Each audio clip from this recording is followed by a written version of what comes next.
Welcome back to Girl of Recaps. Today, I am going to explain a drama mystery thriller movie from 2009 titled The Box. Spoilers ahead, watch out, and take care.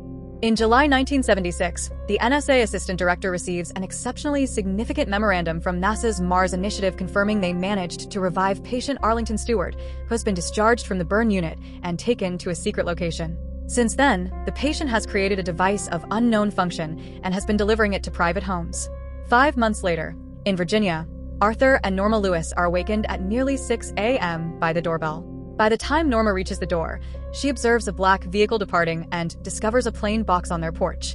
They choose to open it while having breakfast with their son, Walter, and inside, they find a wooden container with a button that can only be accessed with a key. There is also an envelope with a note that states Mr. Stewart will contact them at 5 p.m., but they don't recognize anyone with that name. The family departs for the day. Walter heads to school and Norma goes to her teaching position where her student Charles inquires about her limp and requests to see her foot. As she's being called out in front of the class, Norma removes her boot and sock, revealing the deformity of her foot. Afterwards, she is called in by the school principal, who informs her that they will no longer offer the faculty discount for her son's tuition. As she receives this news, her son's nose starts to bleed, which deeply distresses her since her family is already living paycheck to paycheck. Meanwhile, Arthur goes to his job at NASA. After watching a press conference about the findings of the Viking 1 spacecraft on Mars, for which he designed a camera, he heads to the labs where he continues working on a prosthesis for an enormous foot. He is suddenly interrupted by one of his supervisors, Norm Cahill, who presents him with a letter containing the results of his astronaut application. He has been rejected due to not passing the psychological examination. Everyone finds this rather peculiar. When Norma returns home, she receives a visitor arrives, a man with the side of his face burned. It's Mr. Stewart, who is here to clarify the purpose of the box. He gives her the key that unlocks the lid covering the button and explains that if Norma presses it, 2 things will occur. Someone somewhere in the world whom they don't know will die, and she will receive $1 million, tax-free and in cash. As evidence of his sincerity, he presents her with a $100 bill before outlining the conditions. He is not permitted to reveal any details about his employers, and Norma is prohibited from discussing the specifics with anyone other than Arthur. She has 24 hours to make her choice. At 5 p.m. the following day, Stewart will return to collect the box, which will be reprogrammed and delivered to a new family. Before Norma can ask any additional questions, Stewart simply gets into his car and departs.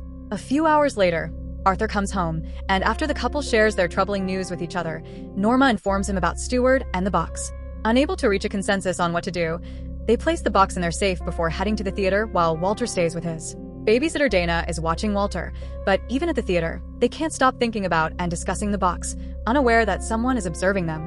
When they return home, they retrieve the box and examine it more thoroughly until Arthur manages to open its base and discovers it's empty inside.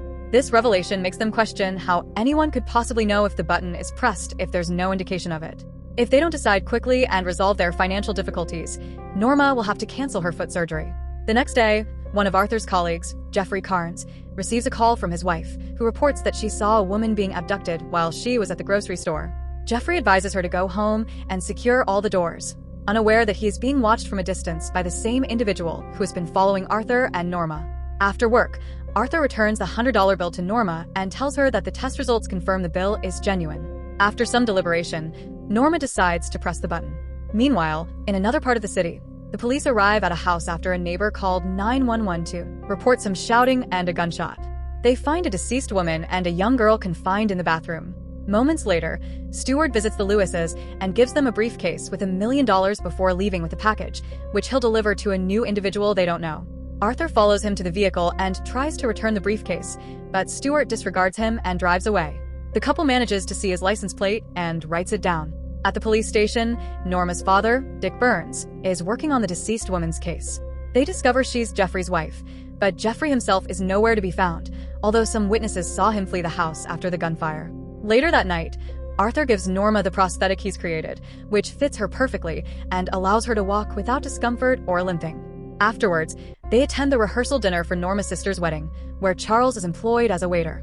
Norma's parents are raffling the donated gifts for the holiday season, and the victor is Arthur, who selects the plain brown box that resembles the one Stewart left them. After Charles gives him the peace sign, Arthur takes it to the table and opens it with Norma, discovering inside a photo of Stewart from when he still had his entire face. Moments later, while having a drink with Charles, Arthur provides him with Stewart's license plate number, so he can utilize his police resources to uncover the true identity of this individual. He also cannot help but notice how Charles continually observes him, so he inquires of another guest about him getting angry when he hears this child embarrassed his wife in front of the class. Meanwhile, a server with a bleeding nose informs Norma she has a phone call. It's Stewart, who warns her there will be repercussions for inquiring about his vehicle. After ending the call, Norma hurries out of the room. Hearing some noises outside, she finds Arthur aggressively confronting Charles over what he said to his wife. Not wanting to create a disturbance, she pulls him away and asks him to go home. However, when they get into the vehicle, they discover the words "no exit" are written on their window, and Charles gives them the peace sign once more. Back in the house, Dana is doing her best to amuse Walter while ignoring the shadows outside the window, and they both fall asleep by the time his parents return. Arthur offers to drive her to her residence, and she informs him she's staying in a motel. Before she begins making cryptic remarks that imply she might understand what he's experiencing, Arthur asks her for advice. She replies to look into the light, then collapses with a bleeding. Trying to find some information to assist her, Arthur looks inside her bag and discovers an ID that reveals her name is actually Sarah Matthews, which he slips into his pocket. As Dana regains consciousness and starts panicking, she tells him he must leave because it's not secure for him there. When she enters the motel, every guest comes out to observe her as she proceeds to her room, where she maintains a large board with a map and photos of the Lewis family. The guests then head to the motel pool to gaze at the water. Arthur returns to Norma and Arthur tells her Dana has been dishonest about her name and the place she's from, and Norma explains this is likely what Stewart meant when he said he has staff who can inform him about their activities. While examining Stewart's photo, Arthur realizes he's seen him before and rushes to check a poster of the first Viking mission to Mars. Stewart is there as one of the crew members of the expedition. The next day, Stewart calls Norma to warn her about possible repercussions again. Norma asks him to meet in person, and when Stewart tells her he's in his. In the backyard, Norma notices a stranger outside staring at her with his mouth open. Stewart hangs up on her. At his concealed office behind NASA's wind tunnels, one of the NSA agents goes to see the NASA supervisors to demand even more items, this time requesting the hangar and the lunar module for activities he isn't permitted to detail, but that will involve NASA personnel. Kyle isn't pleased with this, but has no choice but to agree. Arthur visits Dick at the police station to see if he has any updates about the license plate, which turns out to belong to an NSA vehicle.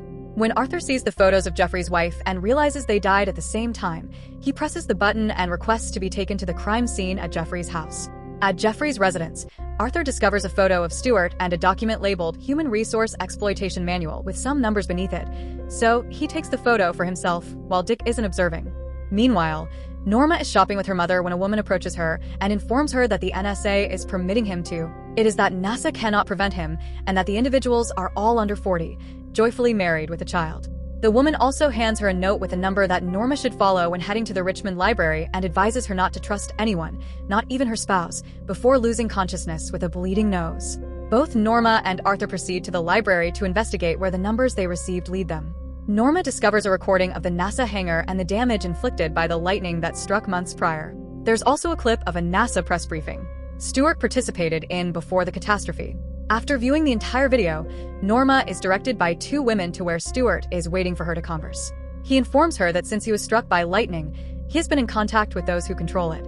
He also wants to understand what Norma felt the first time she saw his face because he believes it was likely sympathy. Norma's response, however, is love because she understood how much suffering disfigurement could bring into someone's life, but at least she could keep hers concealed while he had to carry his on his uncovered face.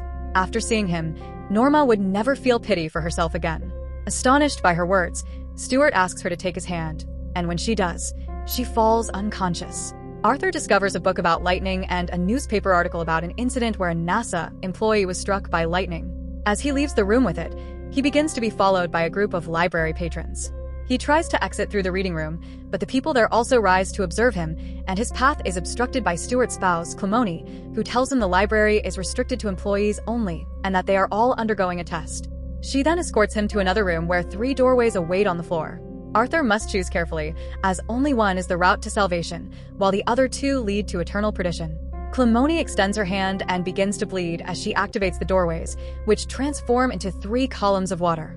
Arthur does not hesitate to select number 2 as he recalls what Charles signed to him during the party as soon as he touches. The gateway absorbs Arthur in a blaze of white light, and moments later, he emerges in the water, appearing in his room, floating above a slumbering Norma. She awakens just before her husband, and the water cascades onto the bed with her. Walter arrives to check on them, and while tidying up, he informs Norma that last night she came home looking like a zombie, not uttering a word and heading straight to bed. Meanwhile, Kyle secretly meets with the NSA operative, who reveals that Stewart was struck by lightning 5 months ago. The reason NASA never heard from him again is that he has transformed into something else. He died following the accident, but several hours after being taken to the morgue and placed in a freezer, a nurse heard him laughing, so he was moved to a high-security military hospital. Since then, he has been exhibiting some remarkable abilities, such as accelerated healing and halted cellular decay. Unbeknownst to them, Stewart overhears the entire conversation. Later, when questioned by the NSA operative about why he selected a box, he explains that homes, cars, and televisions are all boxes that confine the soul and the body, which is also a container that when it expires is put in yet another container. Stewart's test can be passed by not pressing the button, and these tests will be what will help his employers decide the fate of humanity. Nearby, all employees like Dana are being guided into a bright light to prepare for another test in Massachusetts.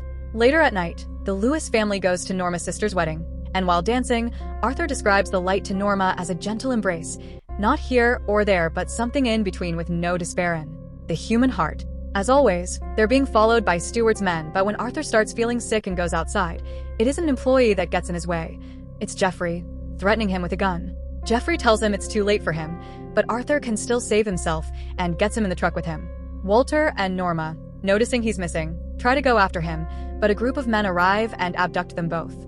In the truck, Jeffrey shows Arthur some confidential documents that said people with frontal lobe bleeding cannot be addressed to staff. This is Stewart's vulnerability. He hasn't found a way to get into people's minds without them noticing. He has all crucial agencies like the FBI under his control, but he can be eliminated. They've taken Arthur's son to the motel the same way they took Jeffrey's daughter, and he's being lowered into the pool, which is another portal. Jeffrey had to eliminate his own wife for the sake of his daughter, who went through the same thing, and Stewart made him choose between them. The truck comes to a halt when they find a man dressed as Santa Claus blocking the road, and they're suddenly hit by another vehicle, revealing Santa to be one of the staff. When the police arrive, however, they only find Jeffrey's body inside the truck. Arthur suddenly finds himself leaving a NASA facility, and waiting there for him is Cahill, who tells him whatever he does next will have greater consequences than he can possibly imagine. Arthur and Norma are taken back to their home where Stewart is waiting for them. With a final trial, he's confined Walter in the bathroom after he's been rendered blind and deaf, and now his parents must choose between two alternatives: spending the rest of their lives enjoying their wealth and dealing with a handicapped son, or Arthur can terminate Norma, which will restore Walter's senses, and the money will be placed into an account he can access when he turns 18. Furious, Arthur grabs the gun Stewart has given them for the test and aims it at his head, but Stewart explains it's pointless. Killing him will only place Arthur in prison under a story nobody will believe, and someone else will be sent to substitute him. After Stewart leaves, the couple rushes to the bathroom, but it's locked and they don't dare to break the door down because Walter is on the other side, unable to hear them and move away. Norma decides that she can't see Walter like this, so she asks Arthur to shoot. After embracing passionately, Arthur pulls the trigger and Norma passes away. At the same time, another couple in the neighborhood presses the button on the box. Arthur returns to the bathroom door to speak to his son, but he only hears him calling out before the police arrive and take him away. Instead of being sent off in a police vehicle, however, he's placed inside the NSA's black vehicle, and Cahill tells Arthur not to worry because he'll take good care of Walter, who is now gazing at him through the window with his restored senses. Meanwhile, Stewart retrieves the box from the other family's house, ready to hand it out to someone new.